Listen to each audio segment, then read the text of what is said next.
command line. Before we install anything, including Python, it's actually really important to have a very quick overview of how to work at your command line. And the command line basically allows you to programmatically move through your computer's directories. That way, you can run Python scripts at your command line.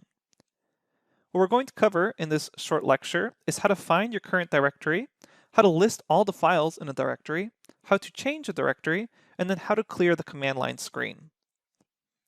Something you need to understand though is that the commands are going to be slightly different depending on what your operating system is. So for macOS and Linux users, go ahead and jump to this time in the video in order to go through your set of instructions. If you're a Windows user, go ahead and jump to this time stamp at the video to jump to your specific instructions. And then once you've gone through your command line crash course, go ahead and move on to the next lecture. Again, this is just because the commands are slightly different for Linux and macOS users versus Windows users. Okay, go ahead and jump to the correct timestamp and we'll meet back there. Alright, so let's go over the Windows command line operations. At your computer, to find the command prompt, all you need to do is search for the term CMD and you should be able to find command prompt as the best match. If command prompt doesn't show up when you search CMD, instead just search for the whole phrase, command prompt, and then you should see command prompt desktop app. Once you've opened up your command prompt, you should see something that looks like this. Let's start off by finding out where are we currently located. Basically, what's our current directory? I can use the command line to interact with my computer, but to actually perform those interactions, I need to know where I'm at on my computer. You can think of this as basically programmatically moving around through files and folders on your computer. You can type out CD, hit enter, and this will report back your current directory. Now you'll notice the command prompt actually basically gives you the file path of where you already are, but sometimes if the file path is really long or you're dealing with more complex things like virtual environments or installations, it's always a good idea to check your current directory by typing CD. Sometimes things like the Anaconda prompt will have other directories in parentheses. You can always confirm your current directory by typing out CD, hit enter, and that reports back where you are. So I can see right now I'm under this particular user's folder. If I wanted to figure out what all the files and folders located in my current directory were or are, I can type dir, hit enter, and that reports back the contents of my directory. I can see here that there's the desktop, documents, downloads, as well as some hidden files denoted by starting with a dot. But basically, this is everything that's in this folder, C users Marcial. I can scroll down, see CSV files, pictures. Now let's imagine I wanted to actually move into one of these subfolders. What I can do is type CD and then the name of that folder. For example, if I wanted to change directories to my desktop location, I can type CD, change directory, space, and then desktop, hit enter, and now I'm at my desktop. And I can type CD to confirm that I'm at my desktop. If I want to go back up a directory, all I need to do is type CD, space, dot, dot, or period, period, hit enter, and now I've moved back up a directory.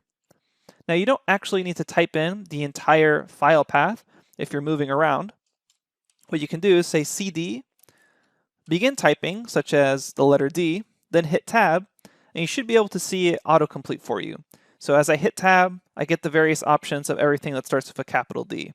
So I can go to Documents, hit Enter, and then if I wanted to see all my documents, I can type dir, and we can see all our documents here. Again, if I want to go back, CD, space, dot, dot, and if I ever want to clear my entire command line screen, I can type CLS, and I've cleared the entire screen. Alright, that's really all the basics we need to know for right now. Just to review, CD for current directory, dir to list everything in my directory, CD and then the name of the folder that I want to jump to. For example, if I want to go to downloads, CD downloads, again you can hit tab to autocomplete. And if we ever want to jump back up, CD dot dot, and if we ever want to clear the screen, it's CLS. That's the basics you need to know. We'll see you at the next lesson where we discuss how to install Python. Alright, so let's go over the macOS and Linux command line operations. And your command line in macOS and Linux is known as a terminal. So these commands work on both of these operating systems the exact same way. Let's get started. To begin working with the command line on a Linux or Mac OS, you first need to open up your terminal. Search your computer for terminal, either on Mac OS or Linux, it's called the same thing, and then open up your terminal. You should eventually get something that looks like this. The colors or font may be slightly different, but the basic idea is the same. The terminal gives you a command line interface, and the command line interface allows you to move around different files or folders on your computer. And with some more advanced functionality, you can also make new directories or remove directories. We don't really need to know that right now. All we really need to know is how to understand what our current working directory is, change directories, and just move around. This basically allows us to move around the computer at the command line. The first thing we want to know is where we're currently located. To know that, type pwd, hit enter, and this will print your working directory. This is where you're currently located at the command line. If you want to understand what files and folders are located at your current location, type ls and then hit enter, and you should see a list of different files and folders at your current directory. If you ever want to move to one of those files or folders, what you can do is type cd and then whichever file or folder you want to go to. However, it should be in the list that was just printed. For example, let's move to our desktop. So I will come back down here and type cd desktop, hit enter, and now if I type pwd and I hit enter again, I'm now at my desktop. If you ever want to clear your screen, just type clear, hit enter, and now you've been able to clear your command line. If you ever want to go back up a directory, it's just cd space ... hit enter, and now we're back up a directory, which I can confirm by typing pwd. That's really all we need to know as far as the commands are concerned. Let's have a quick review. To print your working directory, it's pwd, and this reports back where you're currently located. If you want to know the files and folders at your current location, type ls, and this will list all the files and folders. If you want to clear your command screen, type clear, hit enter, and this will clear your command line. If you want to change directory to a subfolder, type cd, and then you can even begin typing the name, such as desktop. And if I just hit desk and then hit tab, it should autocomplete. If you do not get an autocomplete by hitting tab, that's probably a good indicator that it's not a direct subfolder of your current directory. But then you can type cd, the name of the subfolder or subdirectory, and then we can see now we're located here by typing pwd. If you ever want to go back up, type cd space ... Okay, that's the basics of moving around through the command line. We're going to be using that later on when we run Python scripts at the command line. We'll see you at the next lesson where we discuss how to actually install Python onto your computer. Welcome back, everyone. In this lecture, we're going to briefly discuss Python and its advantages in an overview, and then we'll show you how to install Python onto your computer. Now, Python was developed in 1991 by Guido van Rossum, and it's quickly become one of the most popular programming languages in the world. And this is because it has many advantages.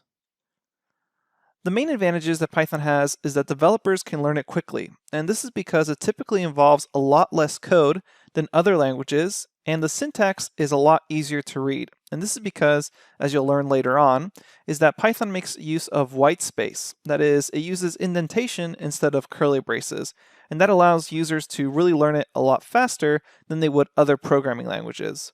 And because of that, Python's now utilized by pretty much every major technology company in some capacity. And what's also really nice about Python is that there's a huge amount of additional open source libraries. That's basically to say, if you want to perform a particular task in Python, maybe you want to create PDFs in Python, send an email in Python, work with images, do data analysis, create a website, there's additional frameworks and libraries available to you that are open source that people have created that allow you to do those things. Python itself has a lot of stuff built in. It's known as a programming language that has batteries included, and that's because there's a lot of standard libraries that are included in Python that allow you to already do a lot of stuff.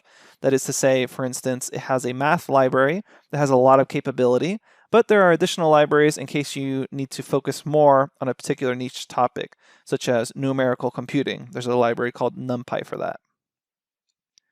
So to actually look at all these advantages and start learning Python, we need to install it. And we're going to install Python using the free Anaconda distribution. And the reason for that is that this distribution includes Python as well as many other useful libraries, including Jupyter, which is the notebook system we're going to be using throughout a lot of the course. Later on, we'll use things like text editors to write Python scripts, but when we first start learning, Jupyter is a great choice. Now, Anaconda, another reason we choose it is that it can be easily installed onto any major operating system, such as Windows, macOS, or Linux. One thing I do want to point out before we jump to the actual Anaconda download website is that because Anaconda includes a lot of these other libraries, there's also a miniature version of Anaconda, which is Miniconda, which is a lot smaller. So in case you don't have enough room on your computer for the full Anaconda installation, there's also Miniconda, and we'll be showing you how to work with that right after we show you the main Anaconda setup. So it is recommended that you use the full Anaconda, but just in case you don't have a fast internet connection or you don't have enough space on your computer, you can always use Miniconda. So let's begin the installation process by going to www.anaconda.com/downloads. I'll see you there. So at anaconda.com/download, the website will look something similar to this. It may be updated from time to time as far as the look and feel, but in general, it will have the download links for the various installers for the Windows, macOS, and Linux systems. And if you click on one of these, you'll be brought down to the actual download links for the graphical installers or the command line installers. By the time you view this page, it's most likely that 3.7 or 3.8 or even 3.9 has been released, so keep that in mind. Any version of Python 3 should be fine for our use cases. Now, if you're on Windows, you'll go ahead and download the graphical installer, 64-bit or 32-bit, depending on your computer. Most newer computers are going to be 64-bit. And if you have any questions on that, you can click to learn more. But basically, this is just a graphical installer. It's a wizard that's going to walk you step by step on the installation process. So for Windows users, click on this graphical installer, download it. If you're on macOS, click on this graphical installer and download it. And then if you're on Linux, you'll be clicking on this installer and downloading it. Keep in mind that Linux users have a command line installer, and you'll have to type commands that we'll show you in just a second. Once you've decided which version you're going to download, scroll down a little bit and click here where it says how to install Anaconda. And depending on what operating system you're currently on, it will take you to one of these three pages. Here you can see installing on Windows, and it has step-by-step instructions for installing. The graphical installers are really quite straightforward. You just select the defaults, hit next, and follow along with these step-by-step instructions. You don't need to worry about number 2 as far as verifying the data integrity. If you're on Mac OS, it's basically the same thing. If you click on that link on how to install, it will guide you through the graphical installation process for Mac OS. Again, step-by-step process, pretty straightforward. Just hit continue on all the screens. If you're on Linux, it's going to be slightly different.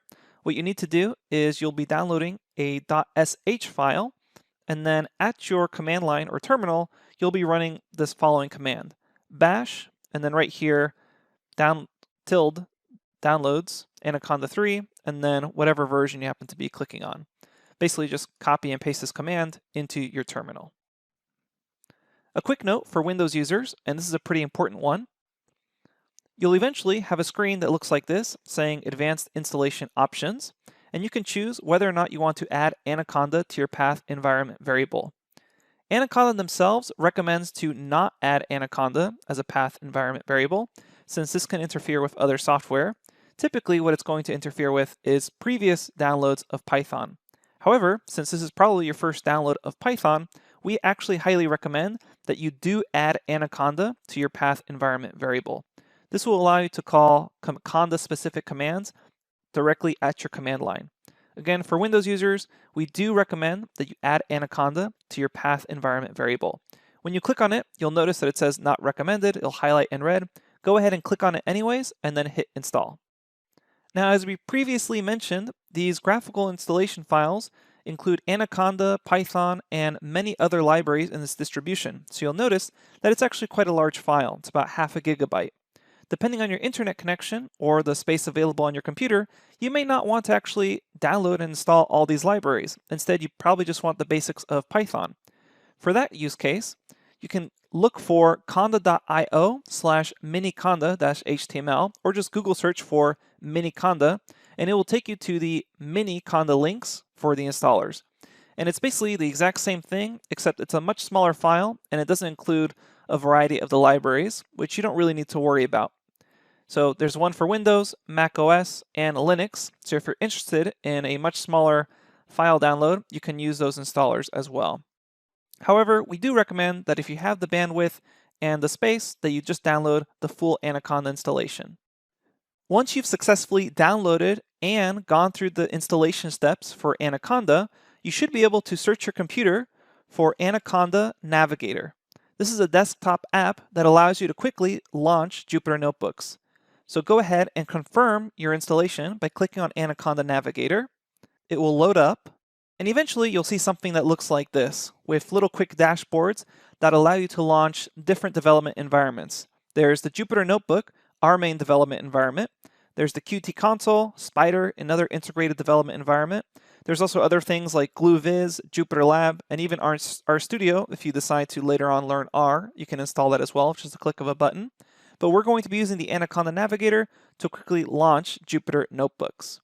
So now that we have Anaconda and Python installed on your computer, you should be able to open up the Anaconda Navigator. Up next, we'll discuss how to actually run Python code, either as a script at the command line or using the Jupyter Notebook.